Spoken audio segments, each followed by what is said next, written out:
Anastasia for these bitch ass hoes.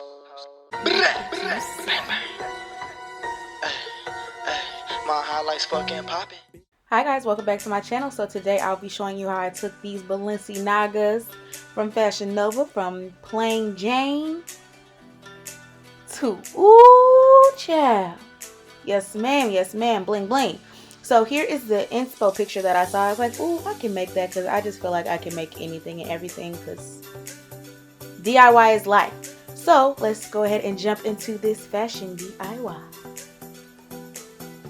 So I did one shoe because I wanted to figure out my complete design process. These shoes again are from Fashion Nova. They're called the Overtime Slip-On Sneaker. You can use my code CHIEF10 to get a discount if you purchase them from Fashion Nova online. They also have like a nude pair, but you can also get these on several different retailer sites. AliExpress, JoAnns, Lola Boutique, all of those places. So here's a couple of the things that you'll be needing to complete this project. Of course, you'll need the shoes. Paint is optional. I use rhinestone appliques from Etsy. Rhinestone trim, I got some from Amazon, some from Hobby Lobby. Beaded trim from Etsy. And you'll need scissors, tweezers, and like a small, more precise cutting device like a knife or this like little, what do you call it, Exacto knife to cut and, you know, just do some detailing on the shoe. Everything that I purchased online I will link down below, and if I purchase it in the store I will just list the store and the name of the product to helpfully make it easier for you to find. So to start off, what I did not show is I stuffed my shoes with plastic bags. You want to make sure that your shoe is formed out so it's like to mimic your foot, because it is a sock shoe so it does stretch. So if you were to leave it, number one, it will be hard to place the pieces on the shoe and have them sit correctly, but you also want it to be stretched out so then when you put your foot back in the shoe it will fit, like go on, it won't be too snug. What I will say, the obstacle that I came into, like my shoes they still go on, but what I wish I would have done is packed where my foot is because my feet are wide. I wish I would have packed it a little bit more so it would have stretched some more, because when I laid the fringe, this beaded fringe on top, it is a little bit snug. So I will say all those things to start off. So what we're going to do first is lay the beaded fringe down. To make the applique, which we'll do next, lay flatter, I would suggest measuring how wide it is. I believe mine's 4.5 inches across, and cutting that fringe out so your applique lays flatter, but I didn't do it on the first shoe so I just didn't do it on the second shoe, but I did want to go ahead and leave that note for you if you do choose to make this shoe. So you're just going to measure out your fringe, and I got this from Etsy. Of course, I will link it down below so you can go to the exact place that I got it. If you do purchase anything from the Etsy shops, please let the seller know where you found their information, so hopefully they can give us a little code or something for future projects, because I love to DIY things and hopefully you guys do too.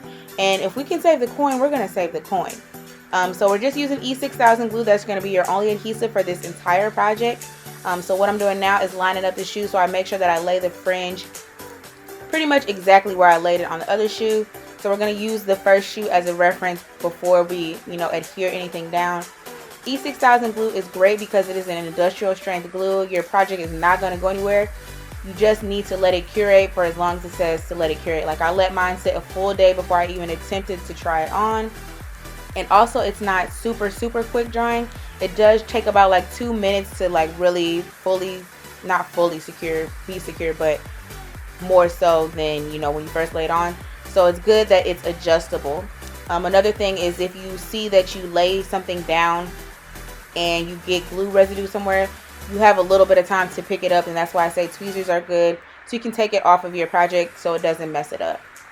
So now I'm just going to take this rhinestone applique, which I also got from Etsy. It will be linked down below. And I'm going to lay that right on top in the center of the shoe. And like I said, I would cut the middle fringe out so the applique can lay completely flat. But I didn't do it on the first shoe, so I didn't do it on the second shoe. And you're going to want to hold this in place and make sure that you get glue all around the edges so it is completely secure to the shoe. Because, you know, your foot does move when you walk, so that's a tricky thing with it. And that's why it's another good reason to stuff the shoe, so it kind of mimics and forms like your foot was inside of it.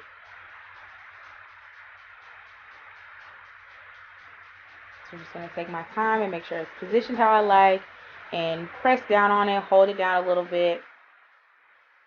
And here I am using my tweezers to kind of pick up some glue residue because I didn't completely lay it down exactly right the first time.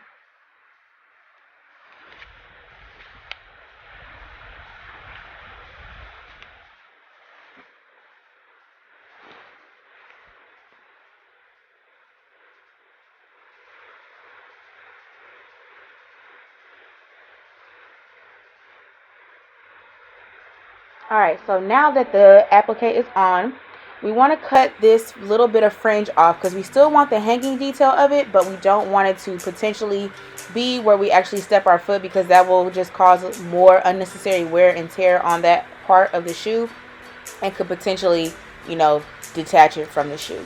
So I'm just going to count a couple of these strands wherever I hung, where I felt like it hung too low too far off the bottom of the shoe. And we're just going to go ahead and cut those off so that when we put the shoe on and we're actually walking, it doesn't get stepped on.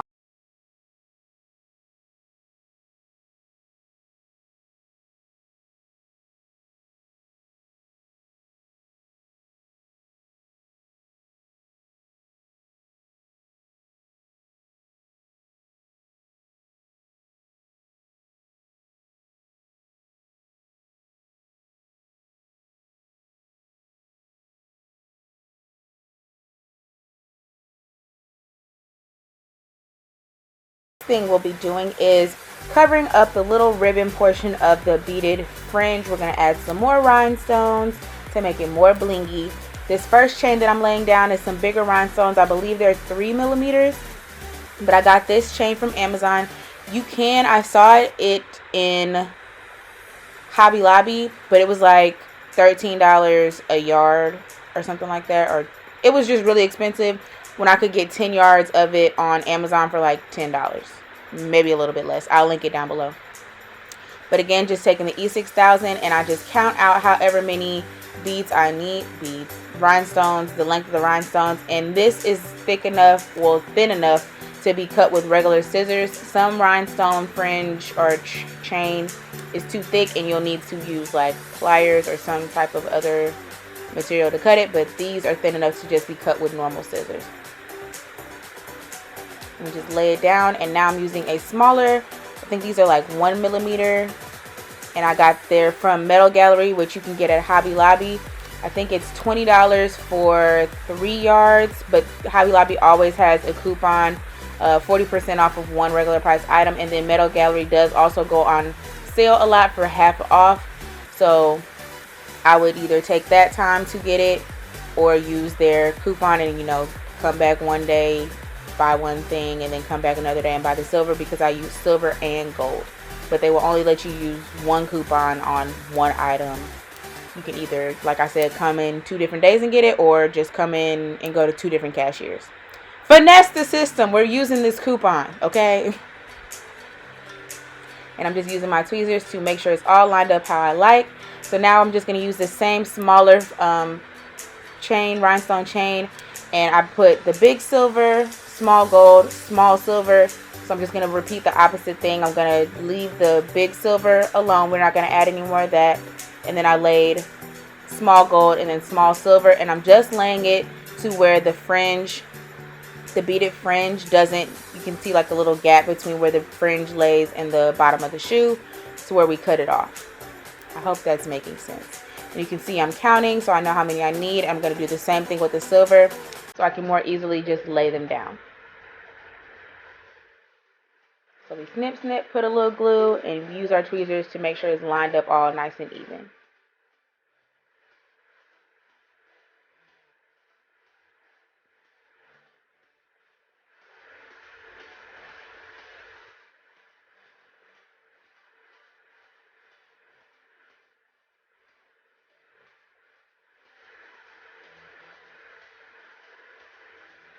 And when you're doing this, I would suggest doing the inside of your shoe first. In case you mess up, you can kind of correct yourself on the outside, because you're going to see, people will see the outside of your shoe more so than the inside.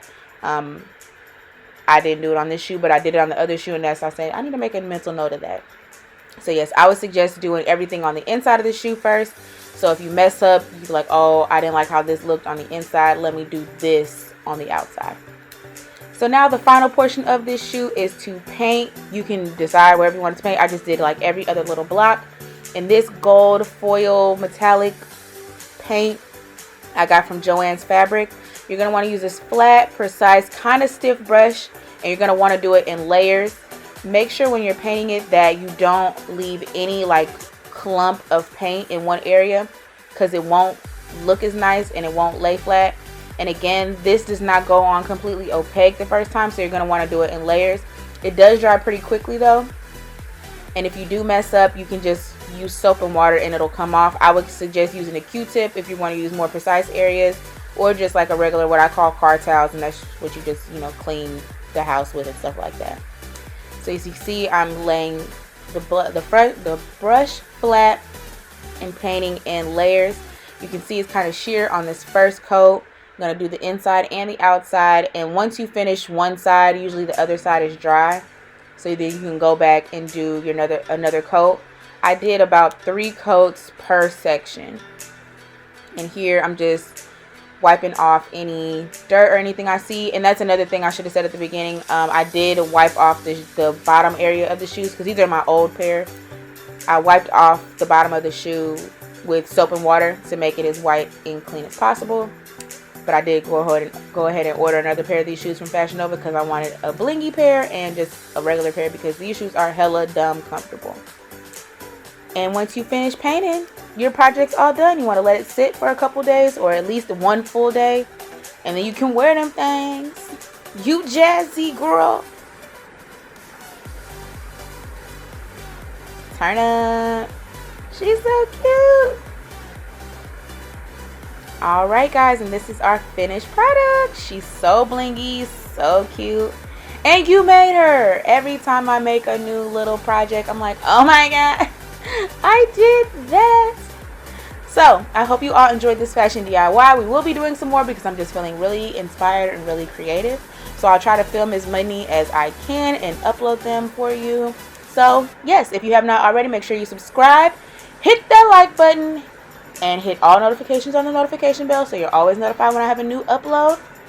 And that is all for this video, and I will see y'all in the next one. Stay true.